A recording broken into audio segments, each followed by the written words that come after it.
Good evening and welcome to WEHI's 2024 Annual General Meeting. For those of you who don't know me, I'm Jane Hemstritch and I'm the President of WEHI.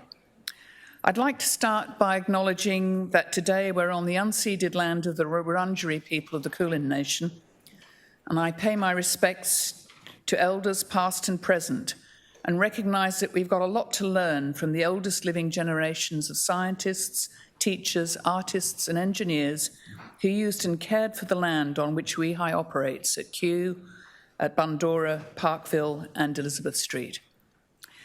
So welcome to those joining us online as well as in person. And I'd like to extend a very warm welcome to our past director, Professor Suzanne Corey. I'd also like to recognise WEHI members, donors, bequesters, alumni, current and past members of the WEHI board and subcommittees, consumers, WEHI staff and students and special guests. I also warmly acknowledge the presence of my fellow board members, and they are in strict alphabetical order so no one gets upset. Malcolm Broomhead, Pippa Connolly, Professor Shelley Dolan, Paul Donnelly, John Dyson, Mari MacDonald, Professor Duncan Maskell, our Honorary Treasurer Jeff Roberts, Carolyn Viney, Dr. Anjali Weller and Kee Wong. Now, I've been advised by our Company Secretary Joe Kirby that a quorum is present in accordance with Clause 24 of the WEHI Constitution dated the 19th of May 2022. Institute members joining us online can vote and ask questions through Slido, and members in the auditorium can vote and ask questions in person, or if they're very shy, online via Slido. The minutes of the 2023 Annual General Meeting held on the 18th of May 2023 have been circulated to members. The board has reviewed the minutes and they'll be signed by me as a true and correct record. Are there any questions or comments from members in relation to the minutes?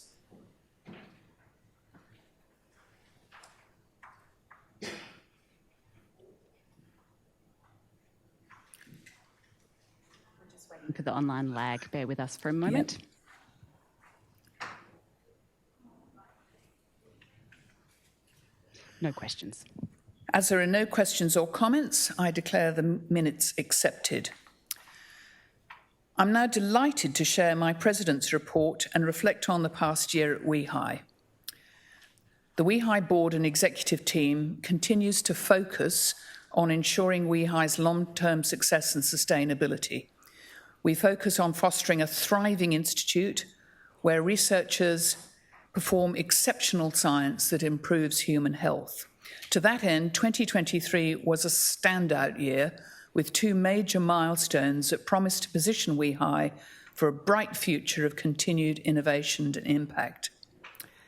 The first of those was the announcement of the philanthropically funded Snow Centre for Immune Health, which is a watershed moment for WEHI and our close partners at the Royal Melbourne Hospital, and for immunology research worldwide. Thanks to the vision and generosity of the Snow family and the Snow Medical Research Foundation, the centre will allow us to accelerate our already leading work in this space while recruiting and nurturing future scientific leaders to deliver real impacts to people living with immune illnesses and disorders.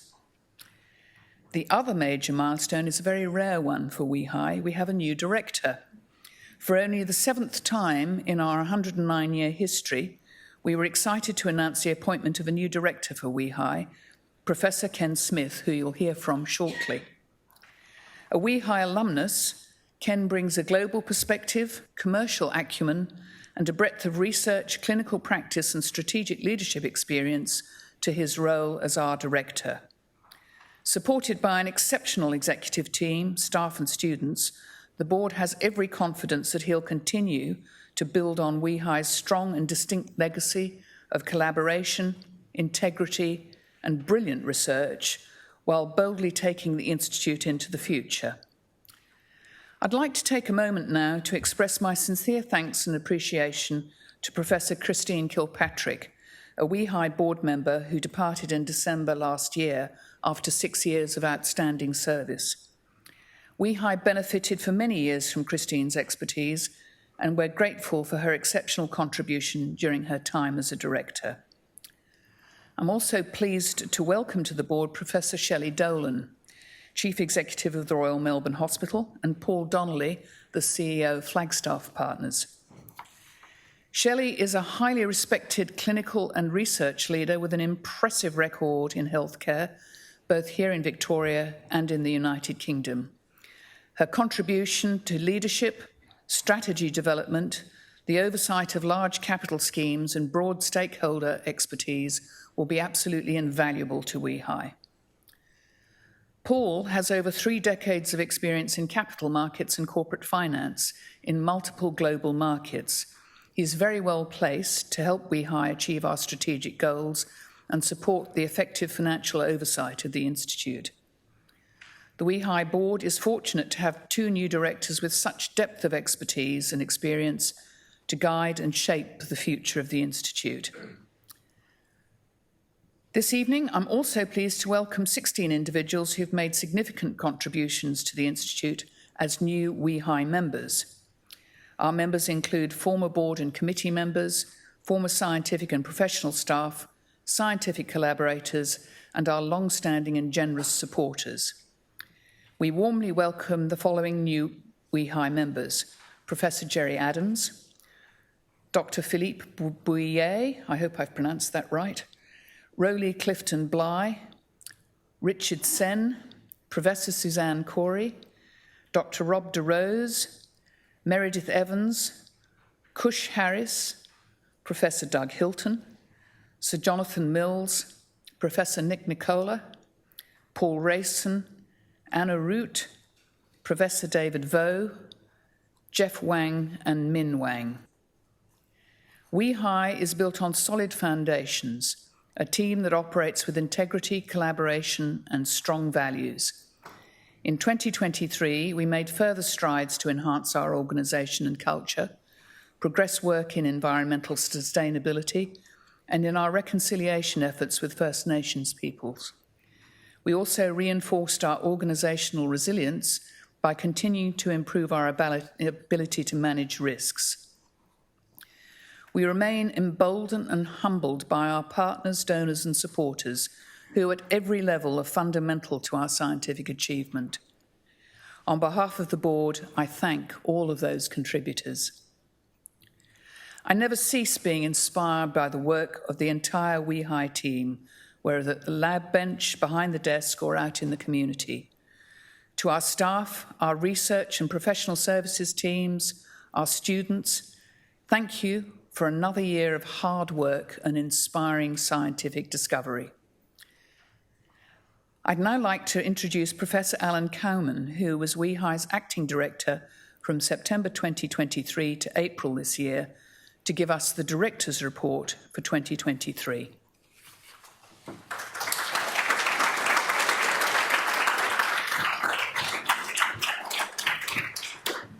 Thanks, Jane, and thanks, everyone. Welcome to WEHI. And usually at these, I'm sitting back there enjoying the AGM, so it's a little different up here. But I'm really pleased to be able to stand here before you and reflect on what's been a wonderful year of research and discovery at WEHI.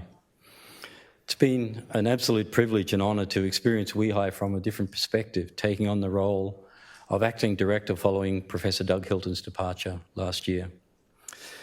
They have been big shoes to fill, but then anyone in this role is stepping into some oversized footwear, and for Doug, that was Professor Suzanne Corey, our previous director. And Suzanne, I'm really pleased to welcome you here tonight. I've been at WEHI for most of my career because it is a place that provides the support and environment for our researchers to tackle major scientific questions and turn this new knowledge into treatments. To do great research is incredibly important, but I think there's also a special ingredient that WEHI has, and that is the caring culture and community in the Institute that makes this such a great place to work. In my role as acting director over the last 7 months, I've seen from a different perspective the amazing research we do and the genuine care we show for one another. With the reins now handed over to Professor Ken Smith, I can reflect on the experience as something that I will cherish And I believe WEHI is truly a very special place. In 2023, we remain grounded while looking firmly to our future. We made significant announcements to position the Institute for long-term impact, including launching 6610 and WEHI Ventures that will help turn our brilliant science into commercial outcomes. Together with the University of Melbourne and CSL, the Jumar Bioincubator has been launched, which is already home to a number of very exciting early-stage biotech ventures. WEHI has kickstarted two important initiatives with funding from the Medical Research Future Fund, the Australian Centre for Targeted Therapeutics and MedChem Australia. As I said at the announcement event in November, the Snow Centre for Immune Health is going to be a game changer for immune health research, thanks to the generous support of the Snow Medical Research Foundation, which Jane's already mentioned.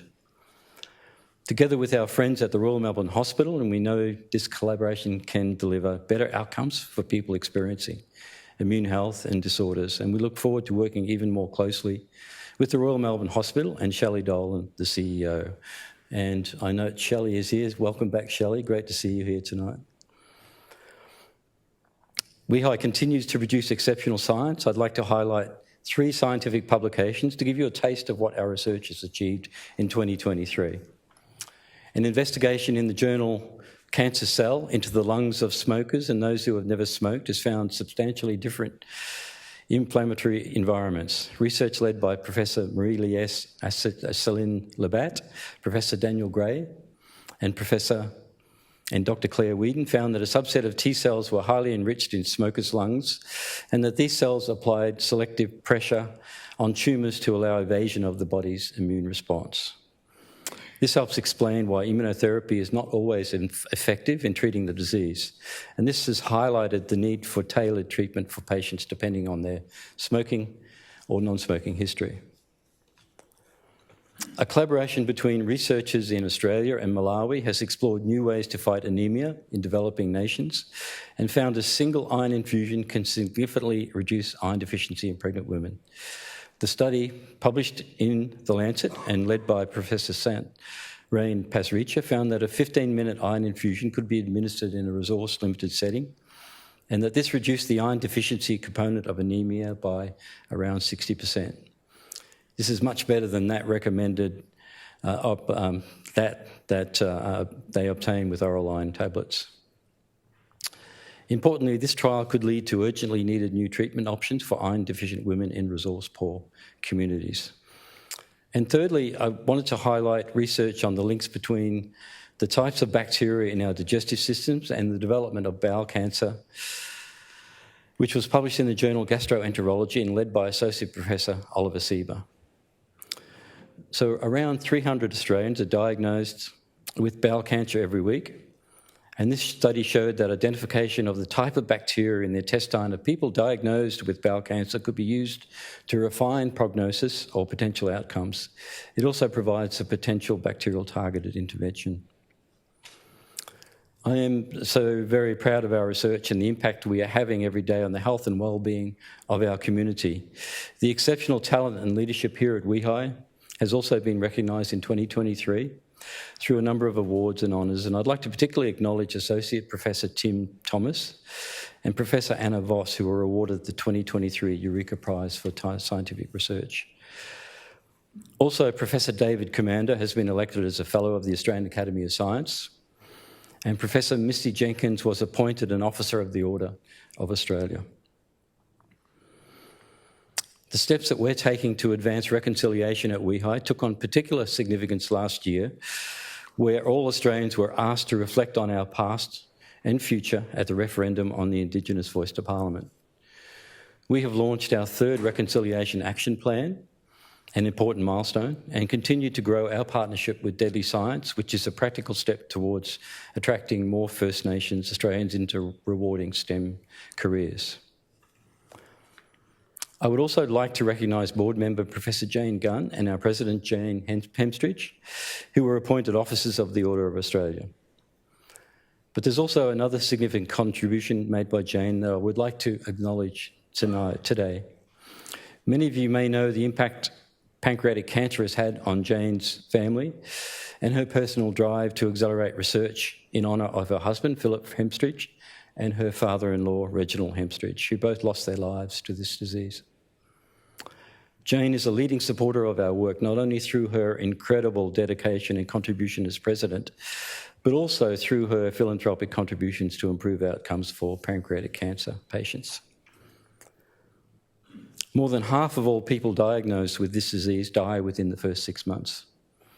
It's my sincere privilege today to announce that Jane is making a new substantial philanthropic investment to supercharge the pancreatic cancer research program at WEHI, a contribution of $8 million over 10 years.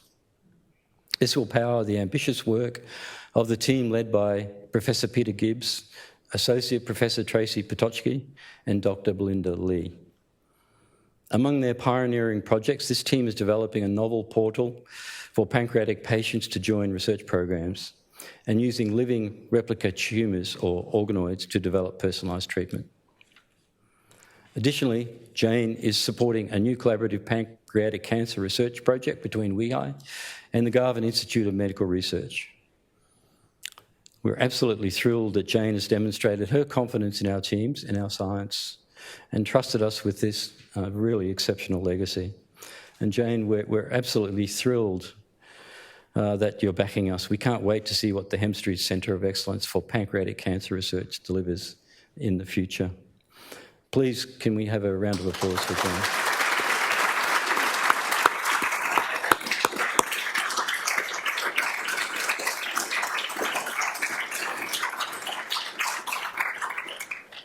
A small note that this announcement will be launched to the broader public on Monday, so we ask you all not to share this exciting news with your networks until then. And do look out for our communications celebrating this announcement next week, and I believe there'll be something in one of the major national papers on Monday. Finally, some thanks. My sincere thanks go to Acting Deputy Directors Professor Marnie Blewett and Professor Santrain Pasricha. They have handled their roles with aplomb and been wonderful supports to me personally. It's been an absolute delight working with you both, and I'm really pleased that our close collaboration and your support continue as we transition to the exciting new era under WEHI's 7th Director. And finally, but most importantly, my deep thanks to every member of the WEHI community for everything you have done to make 2023 a productive, memorable and enjoyable year. Thank you very much.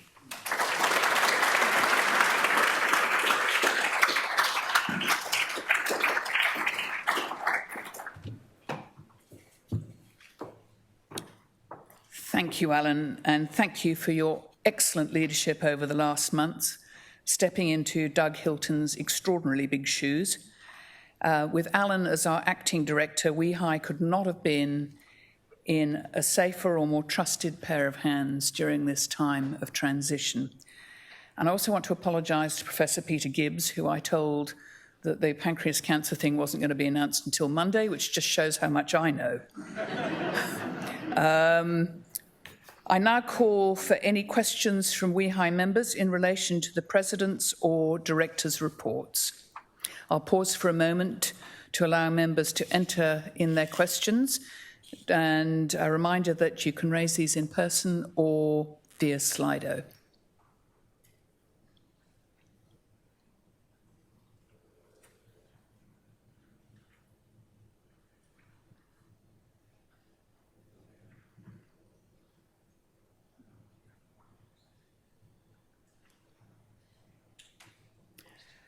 There being no questions, I'll hand over to our Honorary Treasurer, Jeff Roberts. Jeff.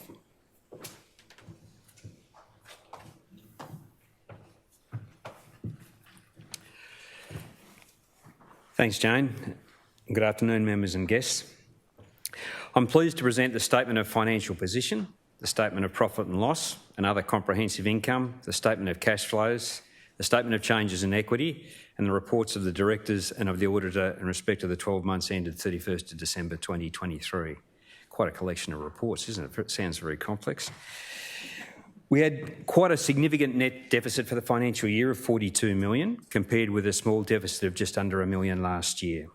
The increase in the deficit of $41 million was due to two main reasons. Firstly, expenses increased $34 million to support the significant increase in our research activity, some of which you've just heard from Alan and Jane, due to the increasing success of our scientists gaining new grant opportunities. Unfortunately, many of these large grants do not fully fund the cost of doing medical research or the high levels of support and infrastructure required to be internationally competitive. And the second reason for the change was total income, mainly bequests and donations, reduced by $7 million.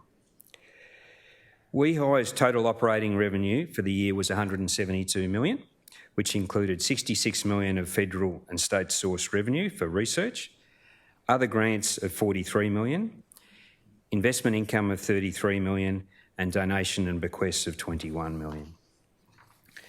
In relation to WEHI's operating expenditure, 65% was science-related, 10% was infrastructure and building-related, and 4% was expenditure relating to the delivery of WEHI's strategic initiatives.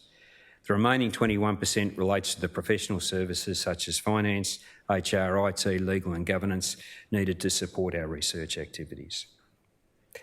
This deficit of $42 million was substantially offset by the strong investment markets, with unrealised profits on financial assets taken straight to equity of $38 million, resulting in only a small decrease in net assets of $4 million to $824 million.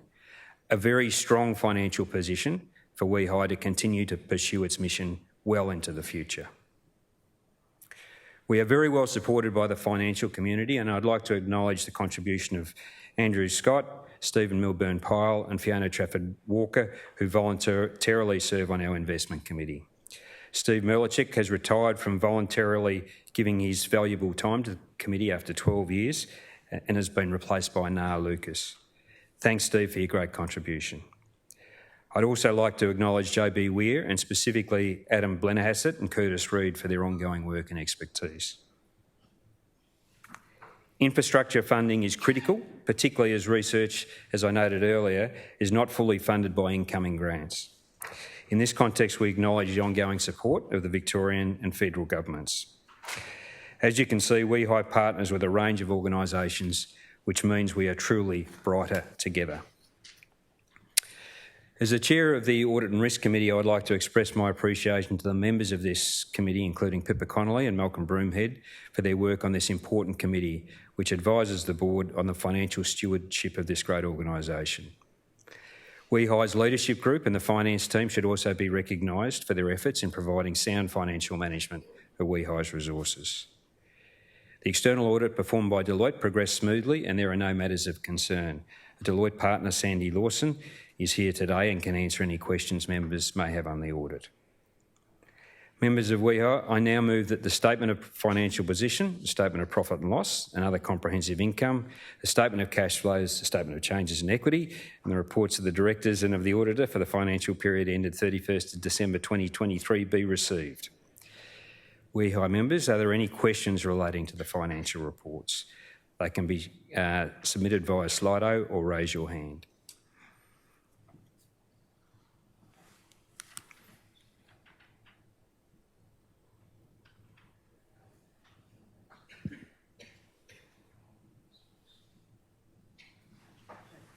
No questions?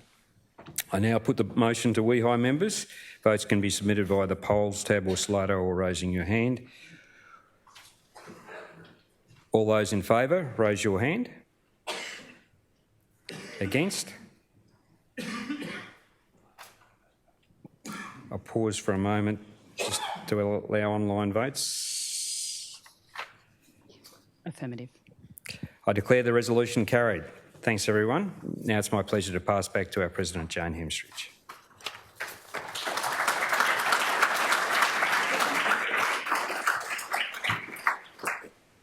Thanks, Jeff. And we now move on to the annual report for the year ending the 31st of December 2023. This has been circulated to members and hard copies are available for those of you who are attending in person. Are there any questions or comments from members in relation to the annual report?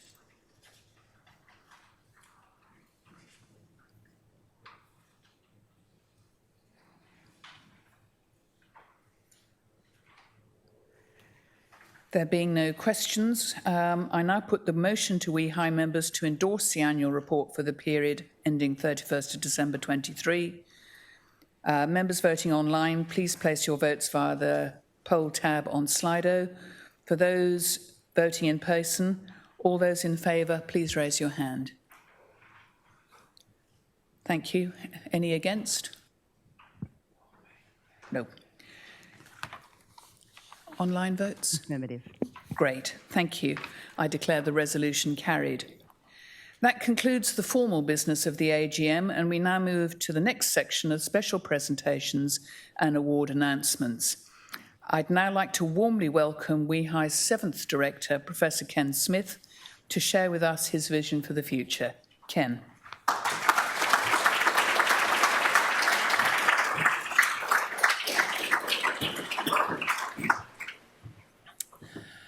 Jane, thank you very much for that kind introduction.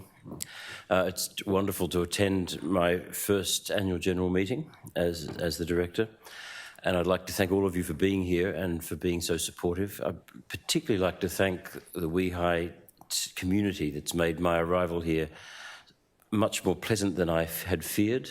They've been incredibly supportive, and in particular Alan, who not only looked after the show in Doug's absence, but has continued to be an enormous support to me since I've been here, and I'm hoping he stays and continues to do that for as long as possible. He seems to want to retire back to the back of the room. I'd like him to stay somewhere up the front here. So it's wonderful to be back at WEHI after almost 30 years away. It's a strange sort of circularity in my life, which I didn't really plan, it must be said. But it doesn't seem quite like 30 years ago when WEHI was a much smaller place that I had the brilliant idea as a junior doctor over at the Royal Melbourne that I wanted to do a PhD. So I went to my boss, Gavin Becker, who'd just taken over from Priscilla Kincaid-Smith in charge of renal medicine, and wondered if he had any projects going. And he looked at me with a sort of shock and asked me why I would want to do a PhD with him when we were right next door to the WEHI.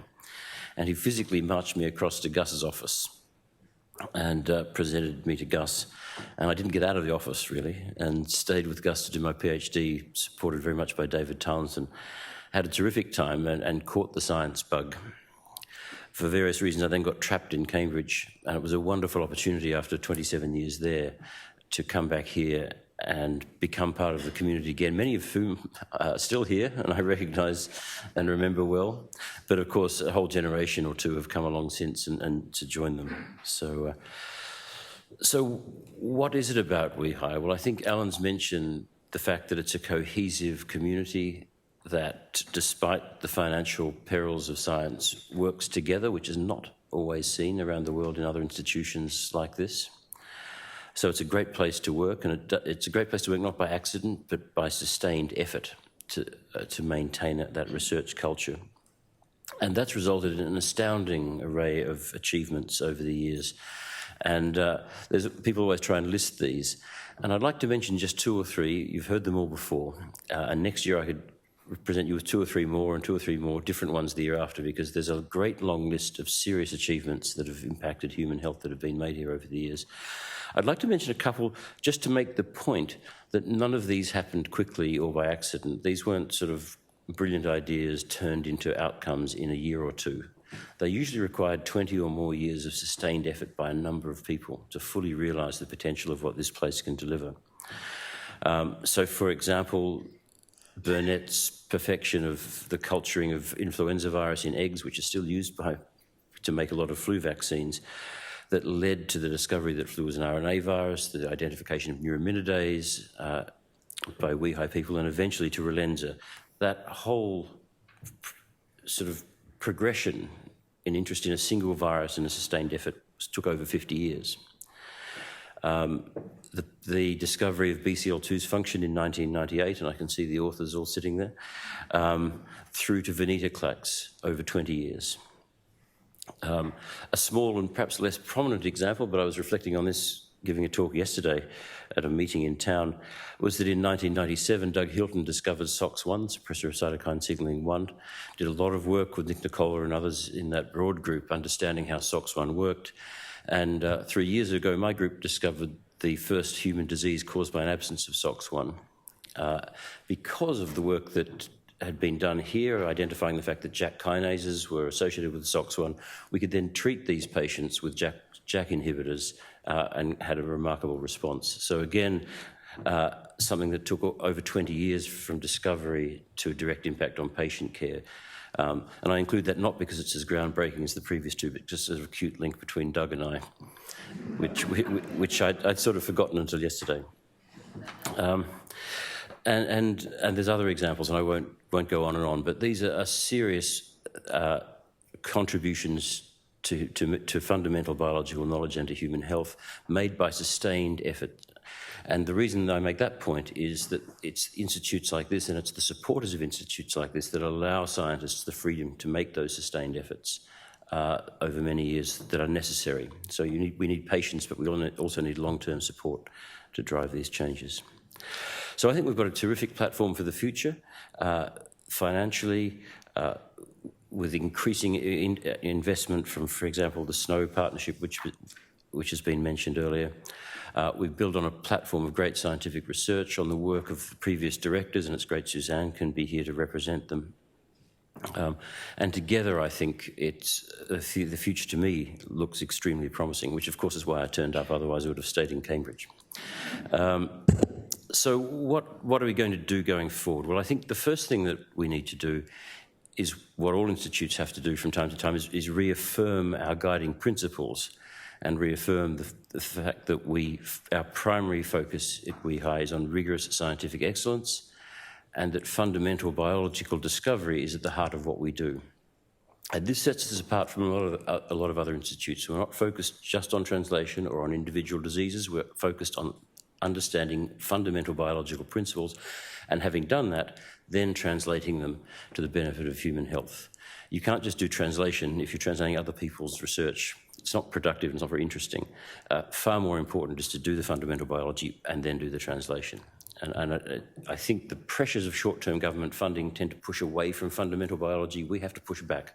That's where we live, that's what makes us different and what makes us better than many of our competitors. So that doesn't mean we shouldn't do translation, because we do, and there's wonderful examples, some of which I've just mentioned. We need to reinforce our ability to do that effectively. And to underpin our ability to do both fundamental biology and to do translation, we need to maintain our research culture.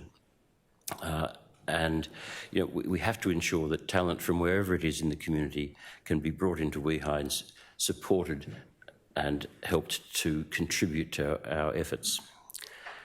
A particular focus for us has been on creating more pathways and opportunity for First Nation Australians, and the Deadly Science program, which I'm sure many of you know about and which has already been mentioned by Alan, and the Career Tracker internship programs are real evidence that we're not just talking about that, we're actually doing things that are already having measurable impacts. The other thing that we need to do to continue to succeed is to collaborate. Science is getting harder, it's getting more complex, it requires greater data sets, more expensive technologies, and all around the world it's clear that critical mass and cooperation are necessary for optimal output. And WEHI is very lucky. It sits in the middle of a remarkable precinct, a precinct that has very few comparators in the world. We can all think of one or two, but you can't think of five that have this sort of strength of science and clinical excellence together in a single precinct. And so I think growing the strength of that precinct and the collaborations within it is a high priority for WEHI. We benefit, the precinct benefits, and then human health benefits. And the first step for that, I think, is to optimise our integration with the clinic, and particularly with our partners at the Royal Melbourne Hospital. There's terrific examples of successful interaction between WEHI and RMH, but I think we can actually do better. We can make that a deeper relationship. And I think that's important, not just because it's important to deliver the translation of research into the clinic, to do clinical studies of that sort, but actually the technological advances in science over the last 20 years mean we can much more easily do fundamental biological research with patients and with healthy volunteers. And that is something we need to do a lot more of. The reason that that's good is it means your results are, of course, immediately relevant to humans. They were generated with humans. It engages people in the process of research in a way that didn't used to happen, and of course makes translation of any findings to the clinic more rapid. So that's going to be a major priority for me and for WEHI over the coming years. The other things we need to do, some of them are mundane, obvious, but need to be restated. We need to make sure that we have long-term financial sustainability, and that's, of course, a focus for many of us here. That's something we need to redouble our efforts to ensure. We need to make sure that WEHI stays at the technological cutting edge, and for an institute in Australia, it is remarkably good at this. It has a much better strategy for staying at the technological cutting edge than Cambridge does.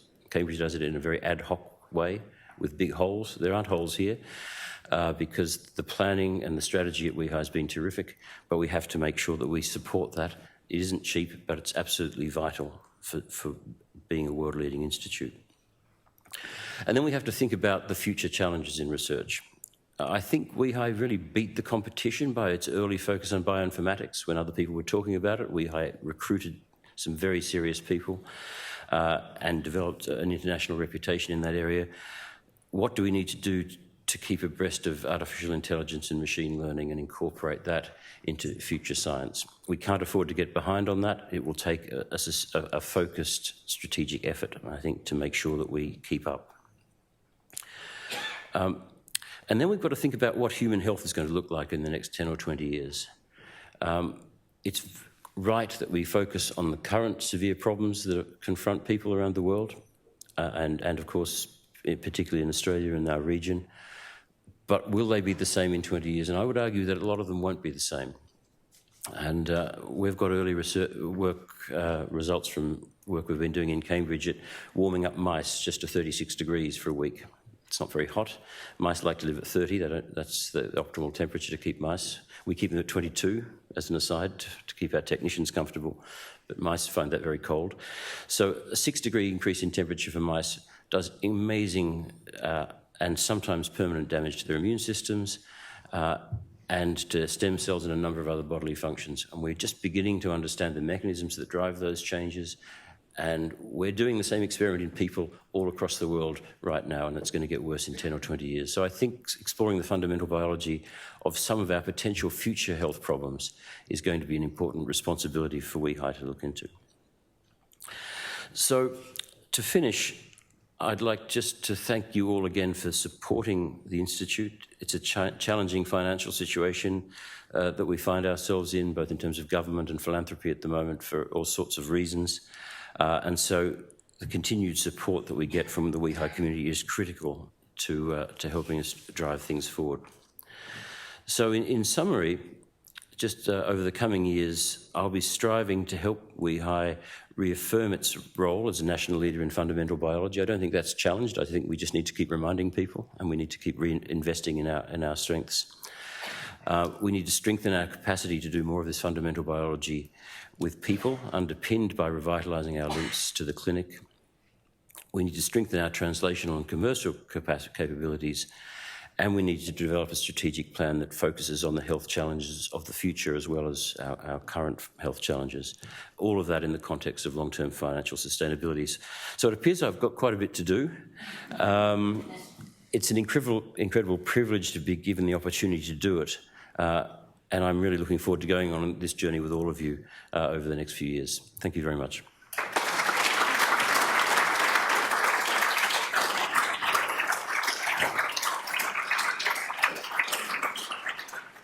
So I'm told I have to stand here now and wait for questions that may or may not appear. Yeah, there's one. Terrific.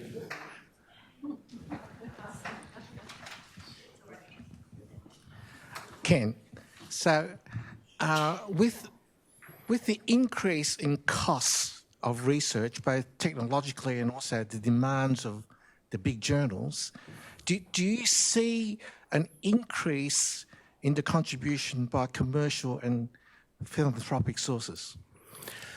Yes. So basically, the problem, research is getting more expensive, and most importantly, our ability to find the funding to fill that funding gap between what grants provide the Institute and what it costs the Institute to deliver research is growing bigger. So where do we do that? Where do we find that money? So philanthropy, of course, has been central to WEHI's success and will continue to be. But I think we can also potentially work more closely with industry. What we have, particularly as we work more closely with our clinical partners, is the ability to do research at the patient interface. All pharmaceutical companies want to do that. They can't, because very few places have that capacity to work, hospital and medical research institute working side by side. So that's a very exciting place to work with industry collaboratively. And just as I left Cambridge, we did a deal worth, I think I'm allowed to say now, £59 million over 5 years to do just that in 3 programs in immunology. So I think there's enormous potential to work more with industry. And that's not in a sort of contract research setting where they tell us what to do and we do it. We don't want to do that sort of stuff. But genuine academic collaboration, but with money attached. So I wouldn't want that to become our dominant source of funding, but because of there are downsides in having your agenda partially set by others. But in terms of diversifying what we do and in terms of strengthening our funding position, I think that's something we need to look at carefully. It's made a little difficult by the fact we're a long way from a lot of the companies, but I don't think that's overwhelmingly difficult, actually. I think it can still be done.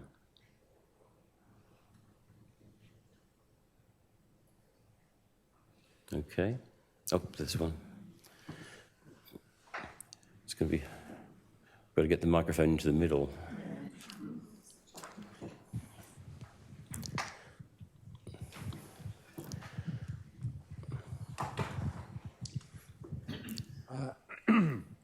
Ken, my understanding of the terms related to research are basic research and applied research. I'm assuming that fundamental biology and translation are terms of equivalence. Yes, broadly speaking, absolutely, yes. So and the reason I'm a fan of fundamental research is that the biggest impacts on health have come from translating those discoveries. Rather than pretending you already know what you're doing and beginning at the more applied side. So, yes, I think that's a reasonable analogy.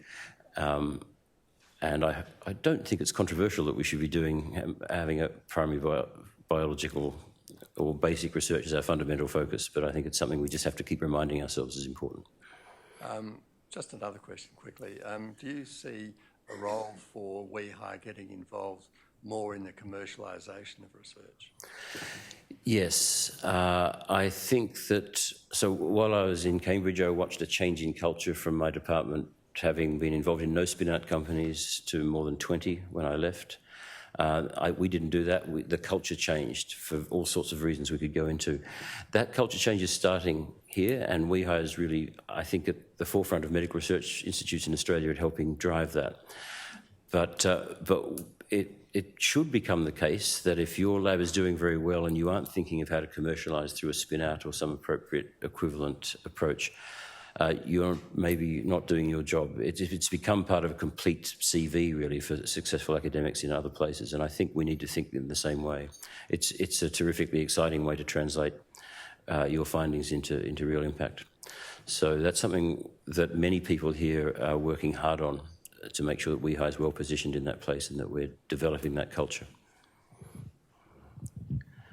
Yep. I've got an online question for you, Ken. Wonderful.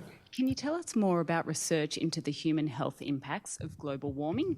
Who else is active in this area, and does WEHI plan to lead in this area? Well, if we decide to do it, we will plan to lead. We won't plan to follow. So that's an interesting question. There is, if the sort of biology that we're looking at, which is where metabolism meets immunology and meets stem cell biology, we don't know of other groups working on that. Well, I know of one, but no one's really published on it. Only 2 or 3 papers have been published in mice on that. Quite a bit of work in chickens and pigs, because if you have a battery farm, it's an economic necessity to get the temperature right, and it's expensive to get the temperature right if you have a chicken farm in Thailand. So actually quite a bit of work's been done in the veterinary space, but very little work in humans. If we do it, we should We need to do it seriously and plan to lead. Where there has been work done is often in a military setting, is on the physiological impacts of heat stress on muscle and exercise and cardiac health. That sort of exercise physiology work has been done, but I'm thinking of going one step further into the more sort of immunological inflammatory space where less has been done.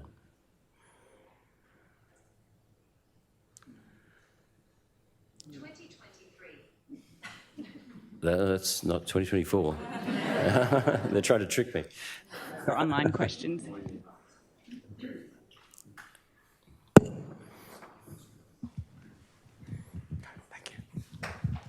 Thank you, Ken. I'm interested in medical research. You've mentioned just the increased cost of that research.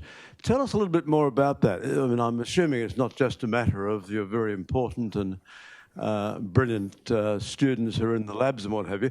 What are the other sort of dramatic drivers of the research cost? A lot of it's down to technology. I mean, the machines we're using to measure things are much more powerful, can measure much more things, many more things than they ever could before, but they cost money. They cost money to buy and they cost money to run. So the technical complexity of biomedical science is completely different to what it was 50 years ago. When you measured one parameter in an experiment, drew a graph, took it down to the graphics guys who turned it into a figure, and you see Nature papers with 3 or 4 carefully done but very simple experiments that made a point. It's very hard to make discoveries now with such simple experimentation just because easy stuff's been done. And so instead you have sort of need a range of equipment. I think David mentioned that the journals are making this harder as well. So instead of letting you publish one finding, the major journals now want you to do the whole thing. So you find something in mice and they say, well, what about humans? And you go away and spend another year doing this, and vice versa. So the bar for getting published is getting higher, and the technological bar for doing work that's competitive is getting higher. I would argue 2 of the major things. I suspect the finance team would tell me additional things.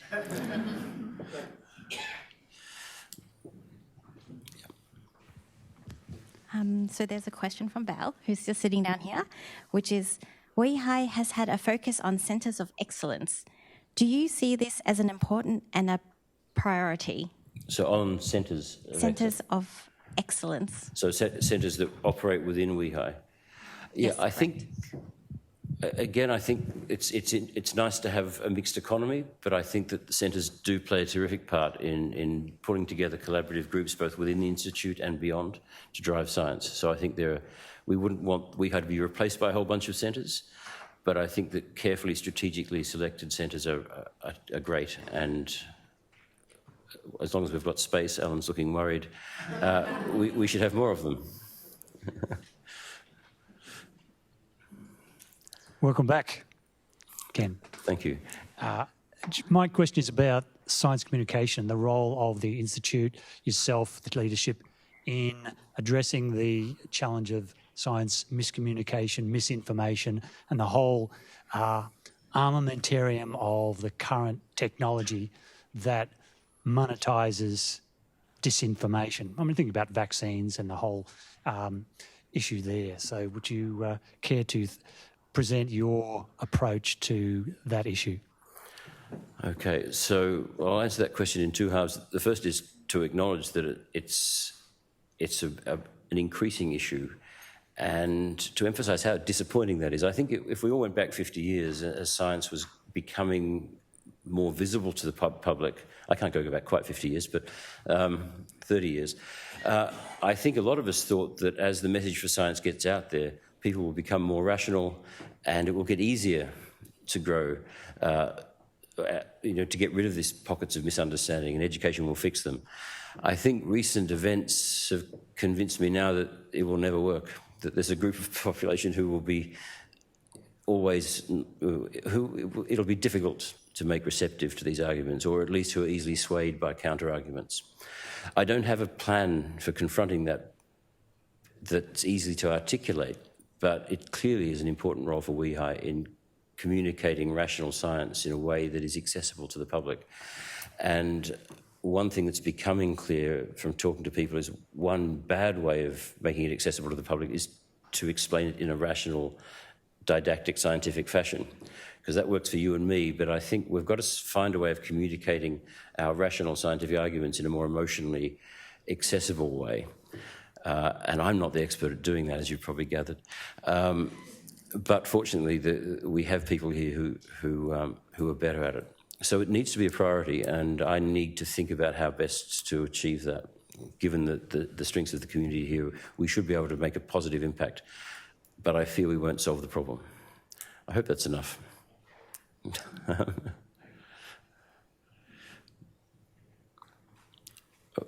Okay, good. Actually, I'm chairing, so I'm allowed to stop things now. Thank you very much for those.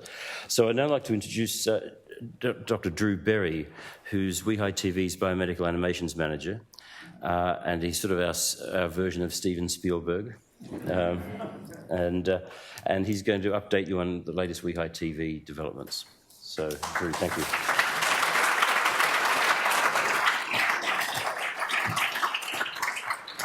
Speaking of science communication, I joined WEHI 29 years ago when Gus Nossel was still director and Ken was a PhD student. He wouldn't recognise me because I had a magnificent mane of hair and a floppy fringe. Next slide. WEHI TV creates high-end, is renowned for creating accurate scientific animations that visually explain and promote awareness in the public of the research and discoveries that are happening here at WEHI. And we do this both by working on topics internally for the Institute that to reveal and to convey to the public through visuals and animation what it is that's being discovered here, but also through external collaboration, through various global efforts to educate the public.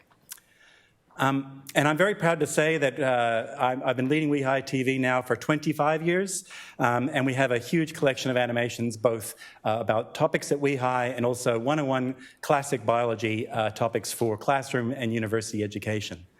I'm going to briefly talk about our most recent external collaboration. It was a major project. It took over 10 years to fully complete.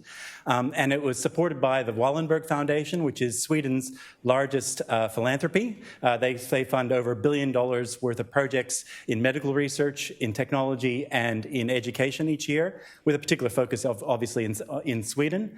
And the project they enabled was a collaboration with Norrköping Science Center, and they have the world's most advanced dome theater, like a planetarium or an Omnimax IMAX theater.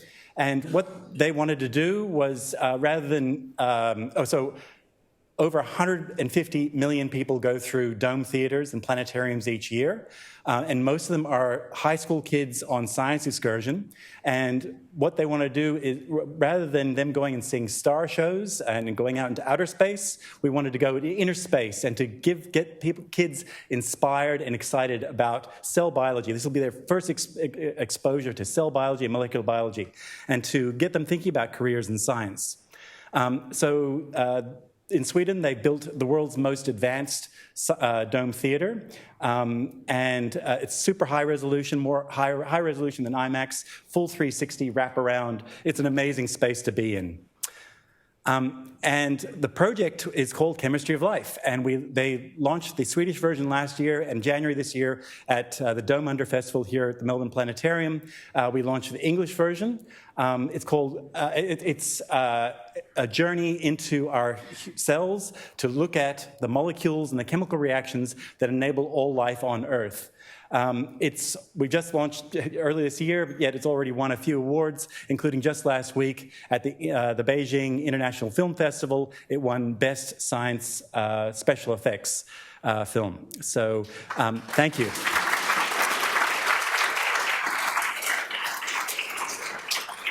Unlike Hollywood films, films for museums and science centers they take a few years to be picked up and to be screened at different venues, but they then have a 5 or 10 year lifespan, each year reaching millions and millions of kids and hopefully inspiring them into doing this kind of, thinking about scientific research.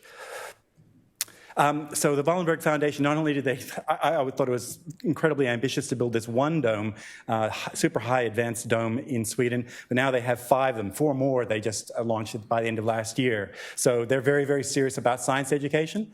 So there's 5 theatres in Sweden, and there's another 7 around the world so far. We've only just started where this film is playing. Unfortunately, WEHI is yet to build its own dome theatre. But the movie plays beautifully in 3D on virtual reality headsets and also augmented reality. So we'll have a station outside after this event. So if you want to have a look at what the film looks like, where it's going to be a journey into, where it's actually exploring how a cryo-electron microscope works. We zoom into there, very exciting dive into the technology, but also then we go into a cell and mitochondria and look at how our cells create the chemical energy ATP that powers all life on Earth. So please come out and have a chat. We also have a screen that's going to play some of our highlights over the last 25 years of animations that are distributed all around the world for free in classrooms, education projects, and collaborations all around the world. But I'm only half the team. I'm now going to welcome up Etsuko Uno, who's going to play now her most recent animation, which is featuring the Proteasome, which is highlighting some of the research or the background to the research that's happening here at WEHI.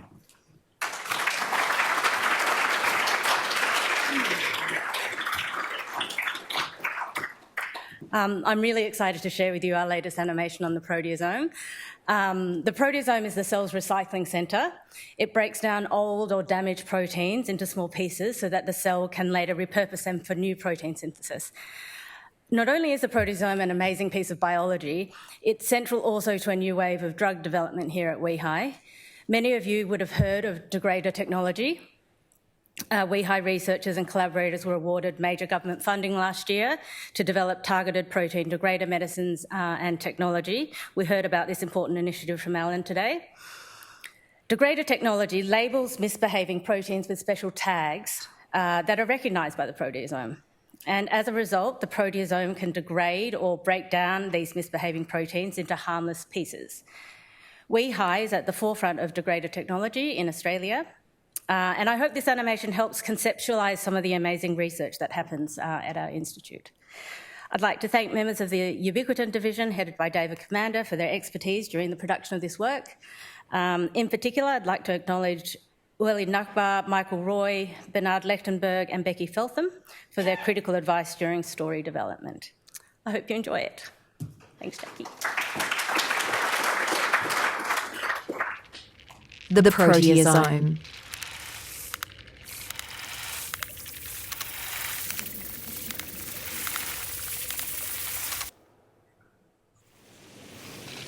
The proteasome is a protein recycling machine, breaking down old or damaged proteins for cell maintenance.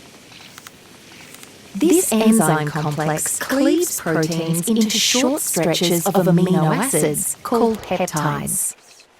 The peptides can be repurposed for new protein synthesis by the cell. The proteasome is also responsible for recycling proteins from bacteria and viruses. This generates peptides essential for detecting infection and developing the body's immune response.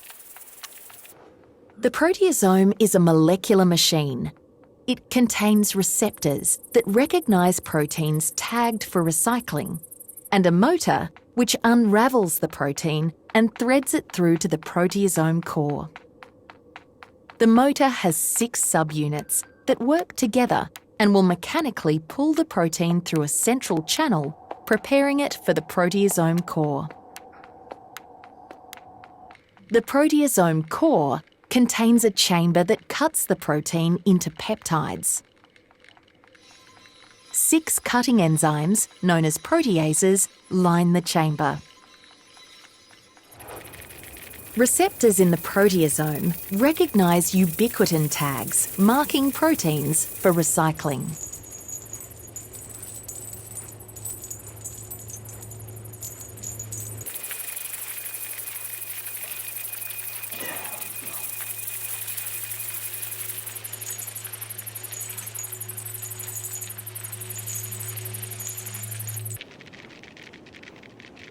The protein is guided into the motor, tethered by the ubiquitin receptors.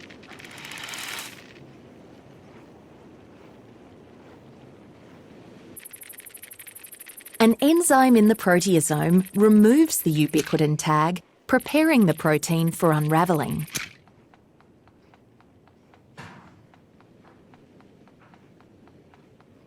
The proteasome motor unfolds the protein, delivering an amino acid strand to the core for cutting. The motor subunits extend into the channel and directly engage the protein strand. Motor residues form a staircase around the strand and mechanically unravel the protein towards the proteasome core.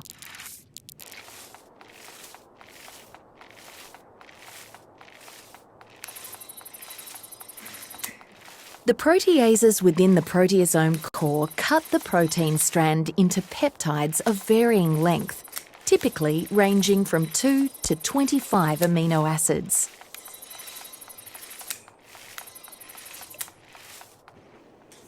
The peptides are released, and the reclaimed amino acids will contribute to new protein synthesis, completing the proteasome's central role in cellular maintenance and protein recycling.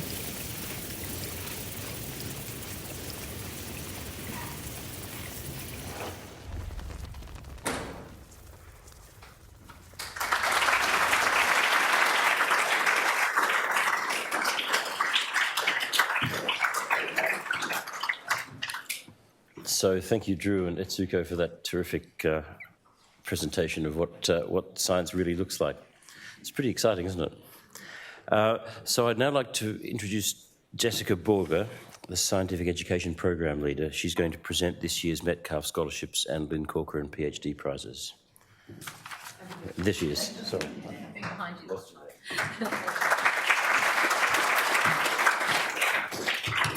Good evening, everyone. I'm Jess, and it's an absolute pleasure to be here tonight to recognise some of our exceptional students here at WEHI, some that are about to commence their journey, sitting in the front row there, and others that have recently completed it. So the first award that we are going to announce tonight are the Metcalfe Scholarships, named in honour of the Institute's beloved researcher, Professor Don Metcalfe, who sadly passed away a decade ago this year. Now, I would also like to take this opportunity to thank the donors, many of whom I know are here tonight. It's really because of your generous ongoing support that makes these scholarships, that provides these scholarships to create such a unique opportunity for undergraduate students to sort of dip their toes in and get that first taste of research here at the Institute and hopefully become our future scientists. Now, I actually had the pleasure to interview these new scholars, and I was blown away by their passion, their excitement, and really their scientific acumen for such a young age. You really should all be very proud of yourselves. So over the last 10 years, we have had 57 recipients of the Metcalfe Scholarships, and many of those students still continue to do research or are engaged with WEHI today. But today, I'm very excited to announce we have 3 new recipients we are going to welcome to WEHI, to the Institute. So I'm going to call all of your names one at a time, and you can come up and accept your awards. So the first of our 2024 Metcalfe Scholars that I would like to call up is Ko Yen Hong.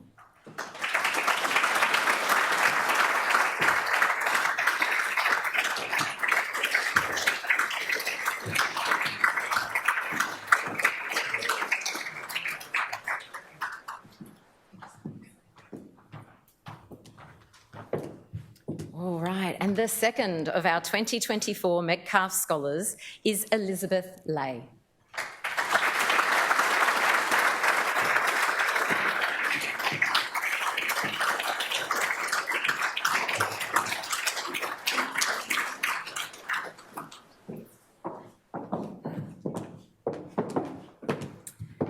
And the last of our 2024 Metcalfe Scholars is Derek Lester Vilassuren. If you'd like to come up.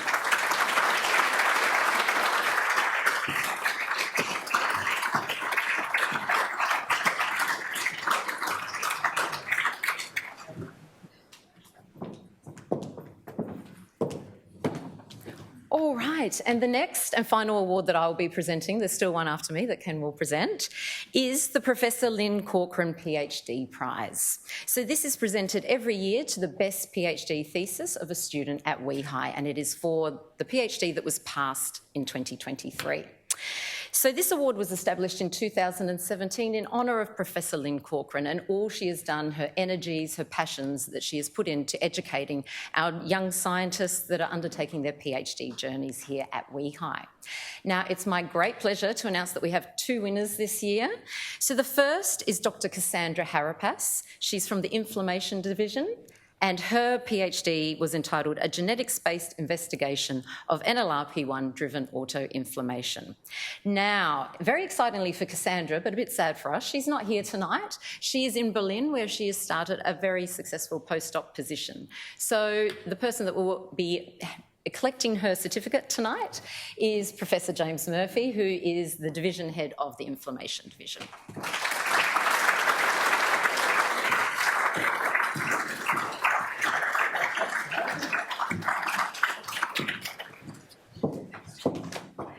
And our second winner tonight is Dr. Zong Yan Gang from the Ubiquitin... Oh, I'm catching up. There we go. From the Ubiquitin Signalling Division on his title, PhD title, Mechanisms of PINK1 Activation by Autophosphorylation. Now, excitingly again, Zong is not here. Well, that's not exciting, is it? It's exciting for him that he's in Cambridge. So your old alma mater, Ken. And he is undertaking a postdoc position there. But his very proud supervisor, Professor David Commander, where is he? I can't see him. There he is. And head of the Ubiquitin Signalling Division will collect his prize for him.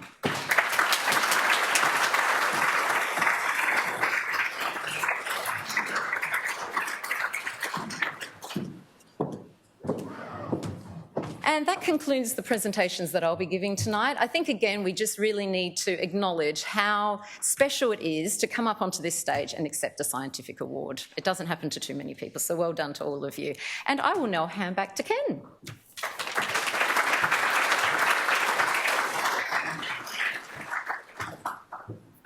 Thanks, Jess, and congratulations to the Metcalfe Scholars and the Lynn Corcoran PhD Prize winners. So we're getting near the end, and it's now my great pleasure to announce the Burnett Prize winners for 2023. This is an annual prize awarded to early career scientists who produce pioneering research, and of course it's named in honour of Sir Frank Macfarlane Burnett, the Nobel laureate and WEHI's director from 1944 to 1965, 21 years. I'm not sure I'll match that. But, so this year there are 2 equal winners. The first is Associate Professor Joanna Groom for her exciting discoveries defining the essential role played by cell location in the immune system. Her research focuses on understanding how the cellular immune response clears infections and develops protective immunity. She's created an innovative and exciting research program to discover and direct the cellular interactions that control the immune response. And with an exceptional young team of team members and collaborators, she's applying these discoveries to generate new therapies for the prevention and treatment of immunological and infectious disease and cancer. So, Joanna.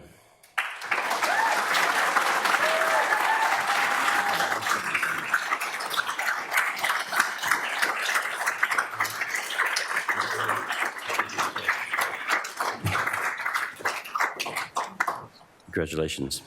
And the second winner is Dr. Bernard Lechtenberg for his pioneering work on understanding how a class of enzymes, the E3 ubiquitin ligases, you may have heard of those earlier today, how they work in the human cell. An emerging leader in the field, Dr. Lechtenberg's goal is to use these enzymes to find new medicines for diseases such as cancer, neurodegeneration and inflammatory conditions.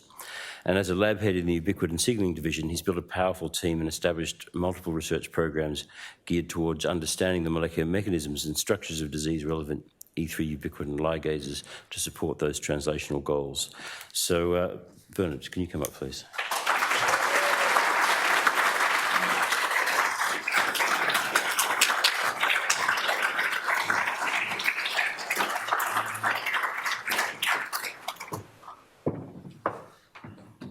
So I'd like to hand back to Jane now, please.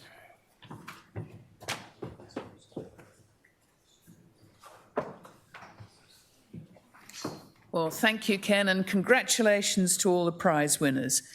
That concludes our programme for tonight. Thank you to both our in-person and online audience for joining us. For in-person attendees, we're now going to move to the Tapestry Lounge for refreshments. And to our online audience, I hope I'll see you in person soon. Thank you.